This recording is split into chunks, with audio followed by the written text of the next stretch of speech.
Hey guys, hope everybody is doing well. I wanted to come on today because I keep my Earthbound Oracle cards on my vanity, and in the morning, before I start my day or as I'm starting my day, I'll pull a card and I'll see what I need for the day, stuff like that. Basics, you know? Well, the past couple of mornings, as I've shuffled, the fear card kept flying out, and I was like, I'll just reshuffle. Maybe I'm just not shuffling right.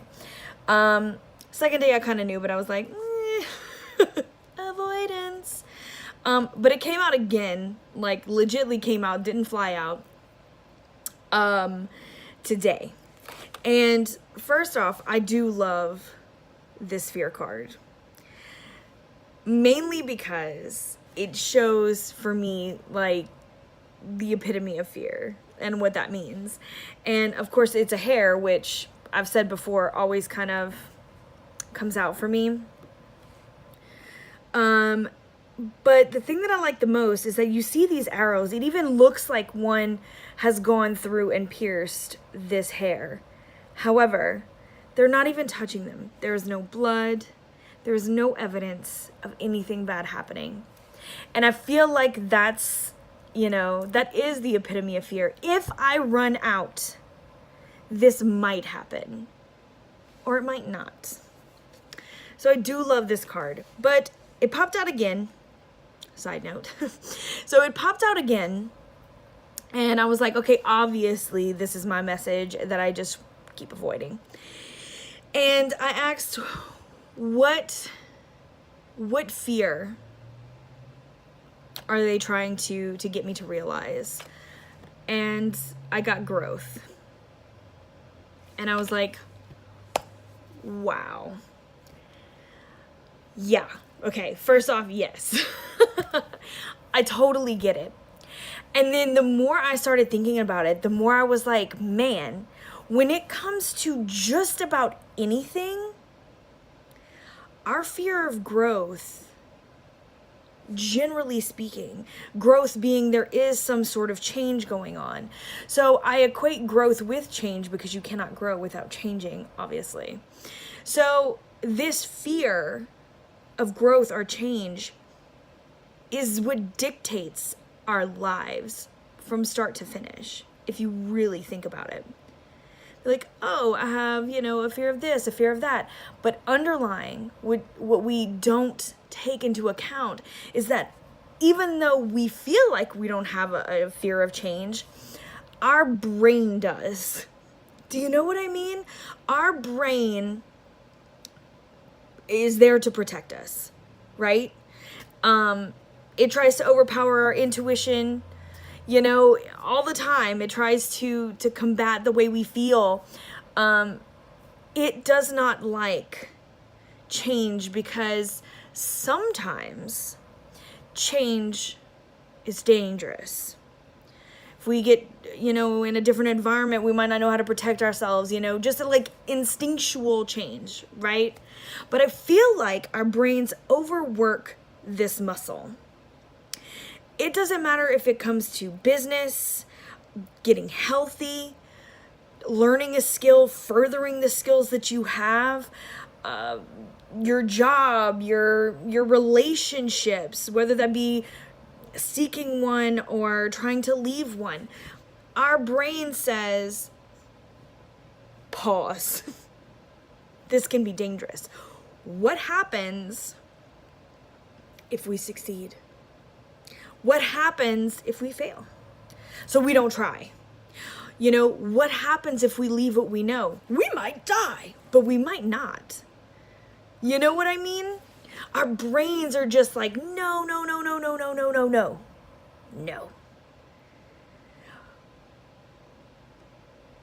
But we gotta break through that some kind of way. Because there are a lot of times that it just does it and we don't even know. This happens subconsciously. And we look back and we're like, why didn't I do that? What was I so scared of? Why didn't I act? Because it was a change that you just weren't willing to make.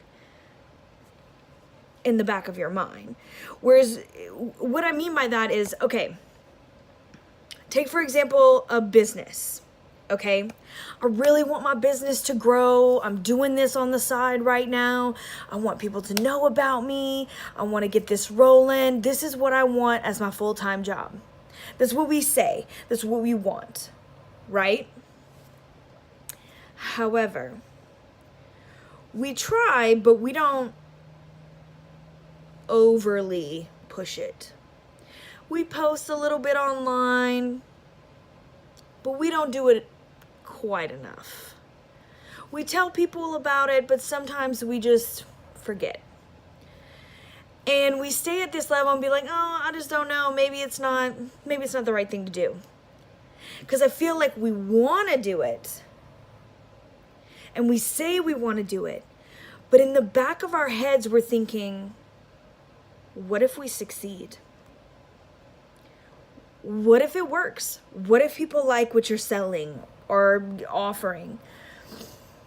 That means you will have to quit your job because you'll be so busy.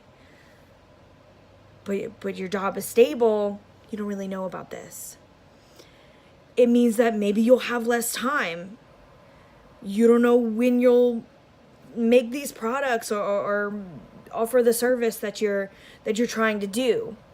So while you try, your brain is still kind of freaking out because if it does work, what is that going to mean? What kind of changes are you going to have to go through? So we kind of self-sabotage ourselves by trying, but not so much in the right direction. Just like, here it is, and we expect it to come to us, and then we get frustrated when it fails, or we get complacent and push it to the side.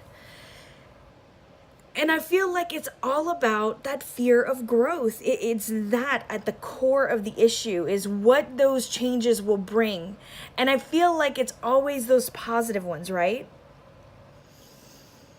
If you get healthy, will that mean that you won't be able to go to your favorite restaurant without feeling anxiety? Will that mean that you'll have to change your eating habits with your friends? Or are they going to say something different? What happens when, I don't know, you get to wear different clothes? That's kind of scary. You've never worn stuff like that before. If your body changes and you're able to, are you going to do it? Do you see what I mean? Like, there's still in the back of your head, what will that mean for my life? If you're, I don't know, changing your complete diet, like let's say going to veganism or eating only raw foods, you know? How is that going to change your life? That means you can't do the things that you used to do. You can't go the places that you used to go. You can't. Do you see what I mean? Like, there is a huge shift in your mind that says, well, this is good for me, but man, look at all this change. I don't know if I'm ready for it, subconsciously. And I feel like those kind of things come up and we just kind of ignore them as we're like trying it out half-ass. You know what I mean? And then, oh, well, it just doesn't work, so we drop it because the change is too scary. The growth is too scary. So what do we do? Like, what do we do with that? I guess for me, thinking on it, you know, I do it with my business a lot. I do it with my art. I do it with quite a few things where, like, I am actively doing these things, but I know that I could be doing more, that I could be trying more, that I could be arranging things to give more time to, I don't know, with my products, maybe take better pictures, come up with a different this, a different that, alter things in my life.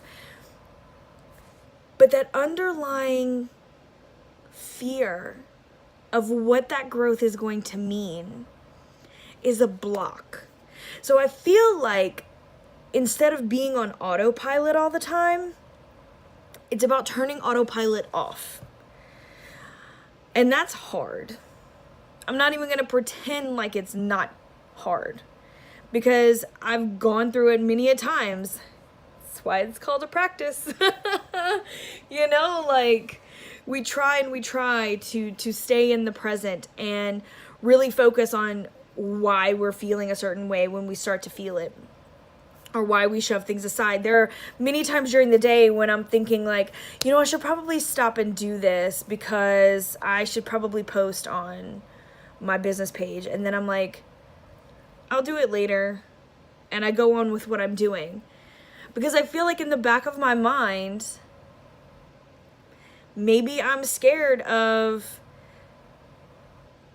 things starting to get bigger, and having to focus more of my time on creating these things, which is a part of me, essentially.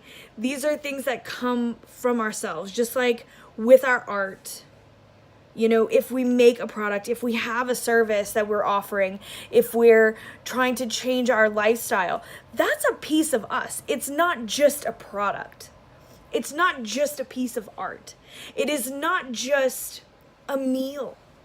Sometimes it is not just a person. This is a part of our lives. This is a part of ourselves that we're showing, we're offering, and we're putting out there. And that's scary. It's scary because I think we've all experienced some sort of hurt or pain or embarrassment or insert weird, awkward emotion here when we've done this before. And I think that's why we try to save ourselves from these, you know, uncomfortable emotions, because we don't want to experience that again. We don't want to feel like we've failed, or like I said, maybe be embarrassed. Somebody doesn't like it. Saying that somebody doesn't like you or what you're offering or what you're doing, it feels like it's a personal attack, even though it's not. Most times it's not, especially with a product. It could be as simple as, I don't know, something with a scent, you know, like, oh, I don't like this. That doesn't mean they don't like what you're doing or what you're putting out there. Different people like different smells. With artwork, some people are like, I don't like that. Yet some people love it. It's art. Oh, I'm super cockeyed, y'all. I'm sorry. I don't know how long it was like that. So it's not a personal attack upon you most of the time, like I said. But we take it personally because it's something that we've created from ourselves. So yeah. So staying present in the moment and realizing why we are or aren't doing the things that we should to keep ourselves on track. I feel like staying present is going to be big for me. I feel like pushing through hesitation for me personally is how I'm going to be able to grow and to change, because I'll think about doing something and I'm like, I should go do it, and then I hesitate and I occupy myself with something else. If I go to practice something, maybe I'm trying to create something, or I'm trying to practice a yoga move, or I'm trying to learn something new, I'll be like, I should probably go practice. And then I'll psych myself out. I'll find something else to do, or I'll say I don't have time, because I feel like in the back of my head, if I perfect that, what does that mean? And I don't consciously do that, right? But when I stop and think about why I didn't do it, if I stop and think about why I talked myself out of it, I think it all goes down to that simple fact. And you might be thinking, no shit, Dani, where the hell have you been? And it's not a foreign concept by any means, myself included. Like, it's not a foreign concept to me. I understand the fear of change, but to really think about the things in my life where that fear of change shows up in different aspects, in different ways, under different guises, it's like mind-blowing. Because to me, stopping and thinking about the core of all our fear is that very thing, the fear of growth, the fear of change, especially in a good way. If it will change us for the better, I feel like we're scared. We're scared. You know? And even stuff that's good for us, like the fear of getting healthy. What does that mean? What does that mean? It means that everything changes, and that's scary. The fear of really pushing your dreams and going after what you want. What if it all works out? What if you don't know how to handle it? What if, and you get scared? Even though it would be so spectacular for you, it would give you the freedom that you want, the ability to do the things that you've always wanted to do, but we hold ourselves back because we're scared. And then we hear society saying, only blank people do that. You're not good enough. You don't look like this, so you can't be that. You know what I mean? We listen to the restrictions that other people place on other people. And we listen to those things and we apply them to ourselves, even though they were never said to us, but maybe said in front of us. We were a witness to limitation, and we took it for ourselves. So it's all about finding these little things, pulling them out, untangling this web that we have created to keep us in the same spot. 'Tis the work I shall be doing. I think there's a lot to unravel. And I think what I want to do with this is maybe start a journal or add to my journal when I'm writing, but try to make it a daily thing, or at least every other day, where I kind of stop and think about the ways that I can unravel this fear. Maybe writing out what I'm scared of. Like, what might I be scared of if this changes?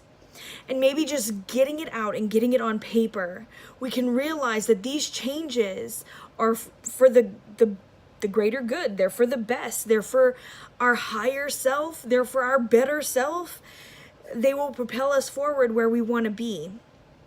So if we can see it and say, why am I scared of this? Write it out. I keep saying we, like I am talking about myself, but by all means, maybe somebody else needs to hear this and start this as well. You know, like if you get it out, you write it down, you truly take the mystery out. What is the worst that could happen? This. And then what? Because I often do that when it comes to being kind of stuck in that mental space. I have to check the time. I have to go get my hairs did in just a second. I'm just checking the time. I'm sorry. What is the worst that could happen? And I often do this when it comes to finances. You know, when I get in a spot where, like, because I'm a panicker, but I always know how to talk myself out of it. When it comes to my financials, I'm always thinking of, like, next month, next, you know, quarter, next what, like, I'm always, like, playing, I'm like, what if I don't have this when I need it over there? And then I stop, and I'm like, what the hell are you doing? You don't have it right now, but that's 3 weeks from now, you'll be fine, you'll have it. And if you don't, what is the worst that could happen? The worst that could happen is you're a few days late.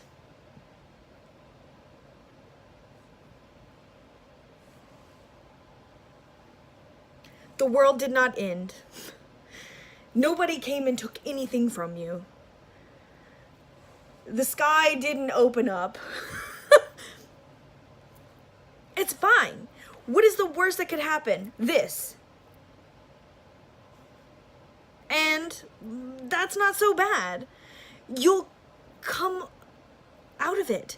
You'll jump over the hurdle. You'll climb out of the hole. Things are not forever. So if we apply these concepts to what we're scared of, we're scared that we won't have time, for example. Okay, but in this, I'll use the business as an example. If your business gets better, you'll have less time because you're making stuff. However, because your business got better, you were able to let go of certain things. So you have more time anyway. So you're not going to have less time to do X, Y, Z because you've lost some things and added others. So there's no reason to be scared that you're not going to have time. Do you see what I mean? So maybe just taking each day or each instance where we find ourselves blocking, we can unravel, write it out. What's the worst thing that could happen? And how would you solve it? Maybe you don't know. If the worst thing could happen, maybe you'd lose everything. Then what? I don't know. Maybe you start again. There's always a solution. Even to your fake fears. There's a simple solution. Start over. Revamp. Did you really need it in the first place? Just to unravel and get us to those better places. I don't know. Those are the things that I'm thinking about today. And I just wanted to share.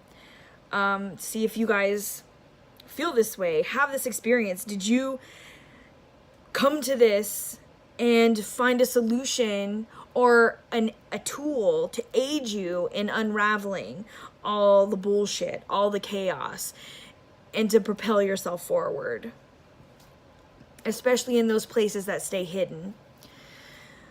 Let me know your thoughts. I really want to know. So yeah, Mabon's coming, you guys. So jazzed about it. That'll be what? Friday? Ooh, I'm going to be redoing my altar, so I'll give you guys a peek of that in the next few days. And thanks for listening to me ramble and talk about this, because I'm literally home alone and I had nobody to talk to about this. So I appreciate you possibly waiting till the end and sticking around with me. So I love you guys. I will talk to y'all soon. Have a good day. Bye.